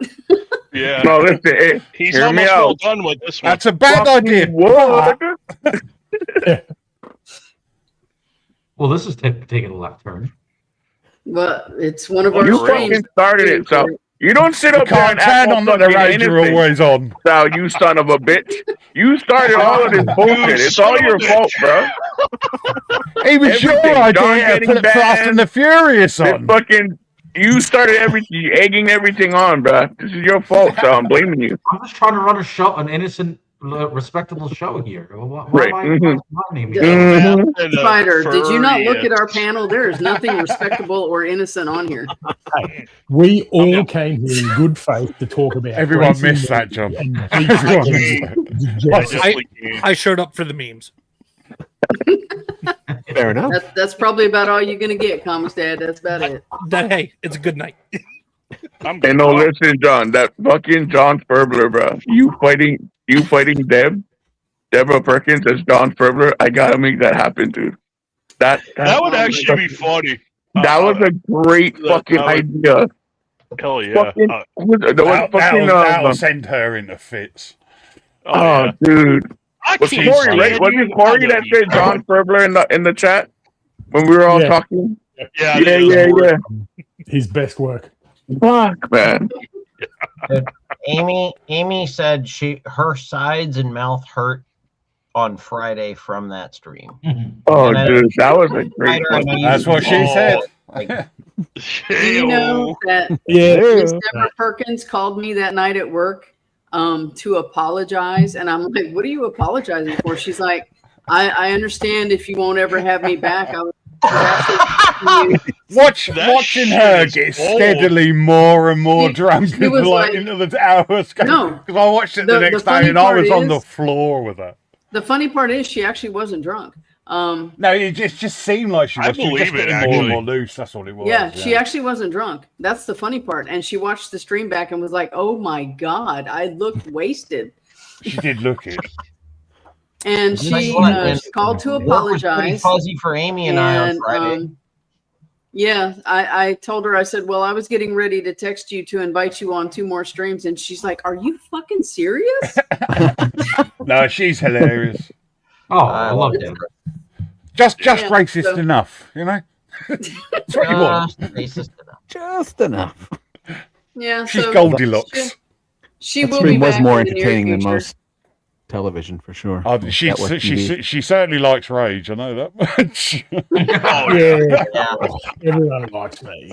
Oh, I'm lovable. Well, I'm sure if we dangle Rage on the stream, she'll be back. So yeah. yeah, we'll have to have him back on too. Get me Yeah. doing my Jason Statham Deborah accent. and She'll just Rage, murder. comedy.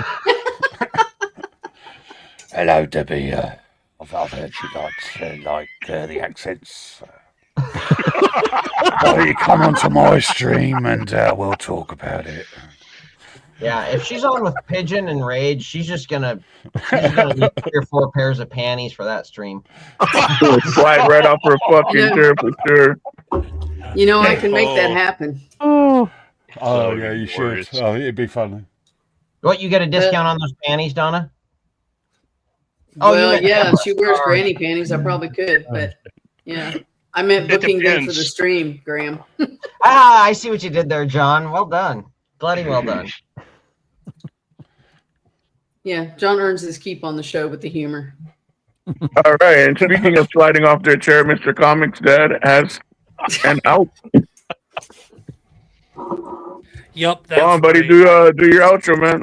Let people know where you be at, what you're doing. Yeah, I'm an old man that has to go to bed and get up for work tomorrow, so I'm gonna get out of here. You can find me on my channel, ComixDad. Yep, that's tonight. Yeah, indeed.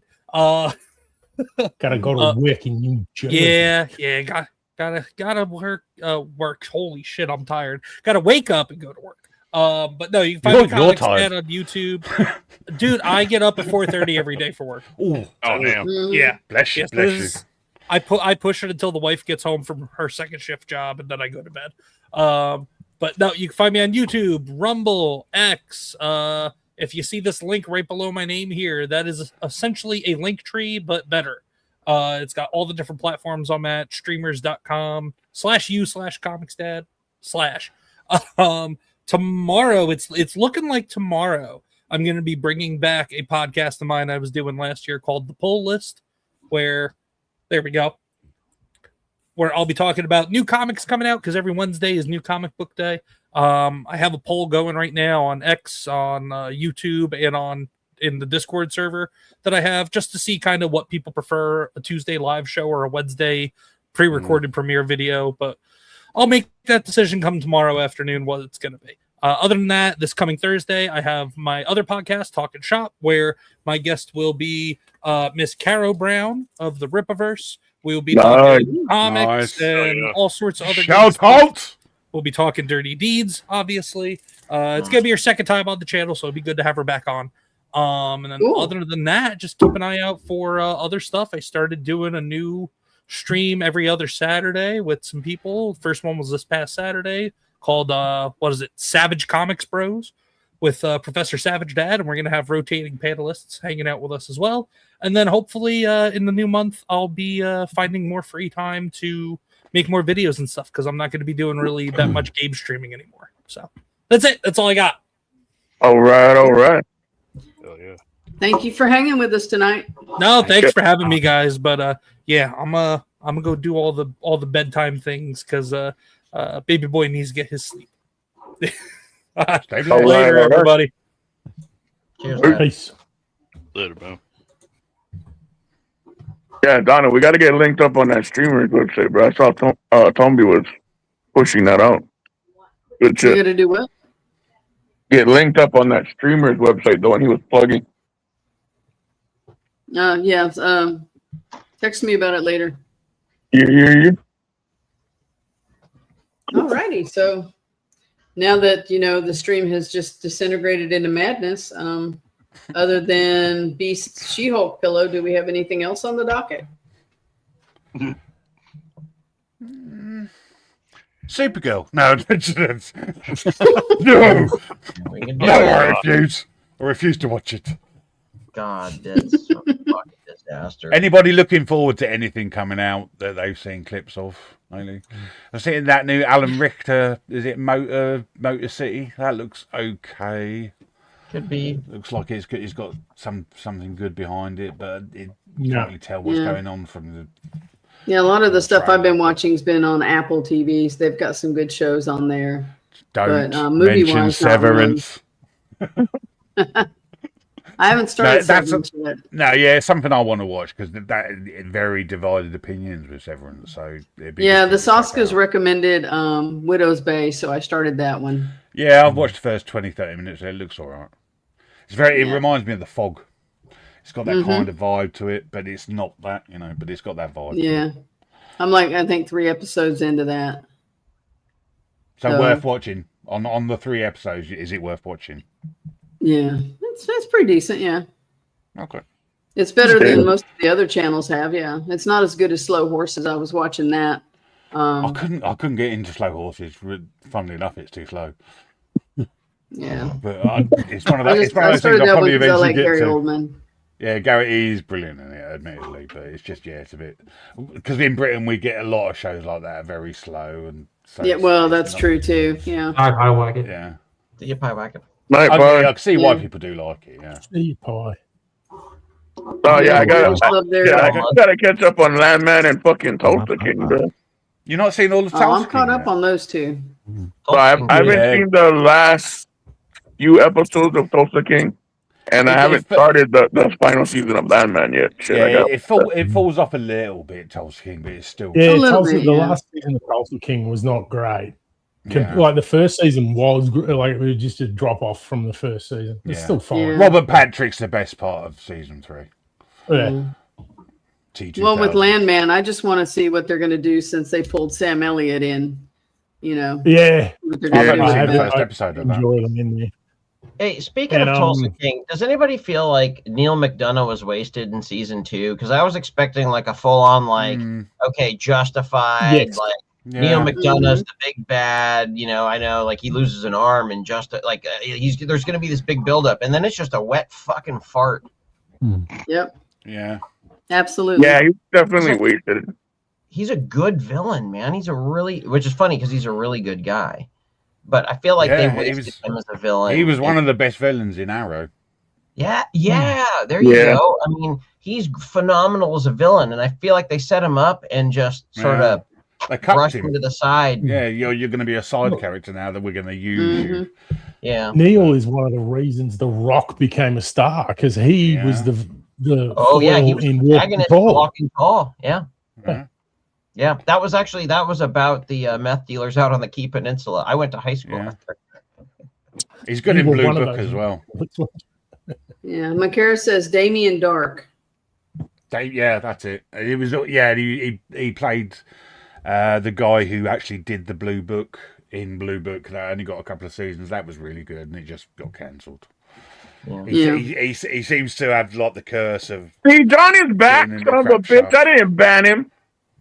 No, you did. You did, because I did put pineapple pizza, and then it gave me the red, like you've been banned kind of thing. I'm like, oh, let's see how it is. You just, I don't think you permanently banned him. Yeah, for that. It was a timeout. That's what I'm saying. No, bro. it wasn't a timeout. It was a ban. This channel has been suffering some technical issues. Please This stand motherfucker by. about to catch a lifetime, right? You know what, John? You know, Uh-oh. Sometimes I like to poke the bear. Son of and a the technical bitch. issue's nickname is Beast. Poke the furry bear. Is that what you mean? The let's not go there.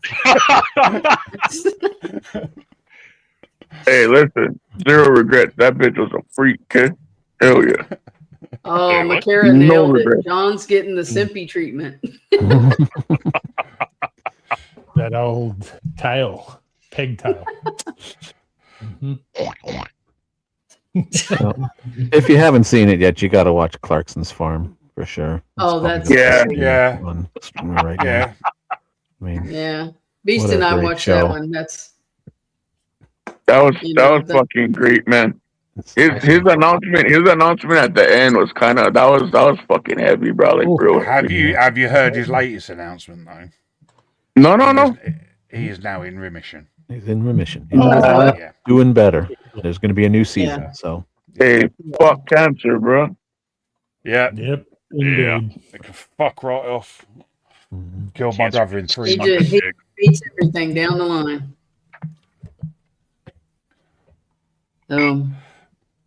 Sal, have you been watching anything? Been catching up on everything for this. I still have to watch, what do you call it? Clarkson's Farm, the newest season. That's on there. The Agency just came back, so I want to watch that new season. I really Yeah. like how the first one turned out. And gonna start watching Lois and Clark again. oh yeah. Oh, That'd Yeah, be- I've been going back and watching old. I've just started watching. I got to first watch season The of Blood of NCIS Zeus again. for Sunday, and then It's good. does anybody else watch Spider Noir? Yes. I haven't Yeah. had a chance yet. I liked it. I figured we might throw that in Sunday also after. Yeah, Blood of if Zeus. you want to go over that, like the little bits and of stuff that it's Yeah, also we can in do other that. things, we can do that. Yeah. Because I You- enjoy that you- very you- much. All right. So it's getting to that time about. Let's do our little outros. So everybody, where y'all be at, what y'all doing, and we will start with Darth. All What right. you doing, All my right. brother? Where you be at? It was a great day for motor car racing today, and you can catch me on Chilled Monkey Brains on YouTube, and sometimes Rumble. Oh, we're losing it today. All right. I usually do about 2 long-form videos a month. Today I dropped a video review of the 2007 Highlander anime movie.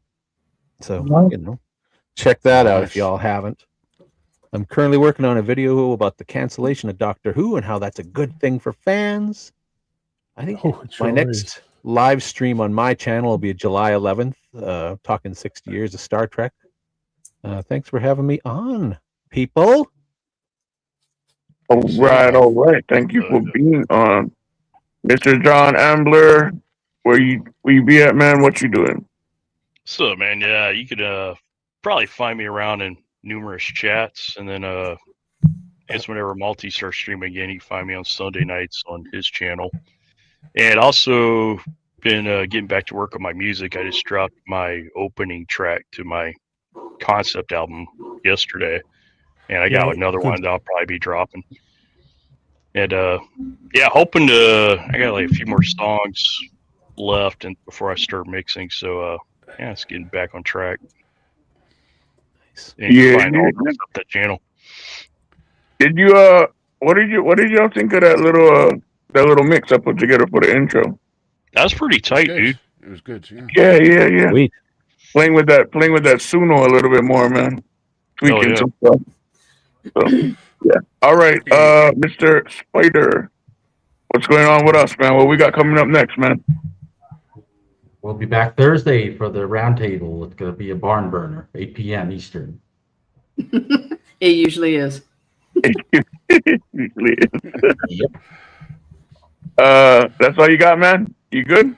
And then the Sunday Saloon, post 4th of July. Well, you. That coming up. Yeah. All right, Mr. Maintained Rage. Besides losing the war to the emus, what are you up to, bro? Well, we didn't have a war with emus. That's a fake internet meme. But, whatever. That's what the losers would say. Mm-hmm. Yeah, all right. I don't know. I'll be around somewhere. Don't follow me. I don't want you to. Fair enough. Rage, are you coming back Thursday? Oh, if you send me a link, I'll probably turn up, maybe. Yeah. You have an open invitation. Oh, well, then send me a link. I'll have to verify if I'm available. But, I'll let you know. Yeah, all right. Mr. Graham Robbins, the Lorax himself. What's up with you, man? Yeah, well, as you can see, I'm finally set up, so should be getting some live streams and shit going here soon. Splitting my time. We're back in the studio right now recording stuff, so just finished another podcast intro. So, and now I got to write something for my own fucking channel, so that'll be fun. But yeah, I'll be up and running here soon now that I got my setup going. So, and then back here Thursday for the Thursday shit show. It'll be a blast. It'll be 8 p.m. Eastern, 5 p.m. Pacific. So yeah. Yeah, we probably should have just named it the Thursday Shit Show. That's morphing. Yeah. All right, Mr. Livid Pigeon, thanks so much for being with us, brother. We know it's late for you, man. It's good. I'll probably pop in on Thursdays then for half an hour or so. But other than that, I'm probably just going to go to sleep. Goodbye. All right, man. Fuckity boy. Fuckity boy. Fuckity boy, Livid. All right, Miss Donna Doc. So on Thursday, we are doing, for the Thursday Shit Show, we have Steel Leg of History, Wasp, Rage, and potentially 2 surprise guests if they can make their schedule work. We have 1 surprise guest, and then we have a surprise for the surprise guest. All right. Damn. I'm sure that'll be that's what Scorpios do. We sit around and, intrigue. All right, man. I'm Beastman from Beastman. Fucking Ocean Man Production. I'm tired. Ocean Man Productions, bro. Follow me over on X, the Beast87, Ocean Man Prod 87. Yeah, I did the intro today, kind of mixing up with the Suno a little bit, trying to do music and whatnot. But yeah, that's pretty much it for me. Go and follow me over there. We'll see you on the Outlaws. Tell the ones you love that you love them, and as always, remain blessed. We out, y'all. Peace.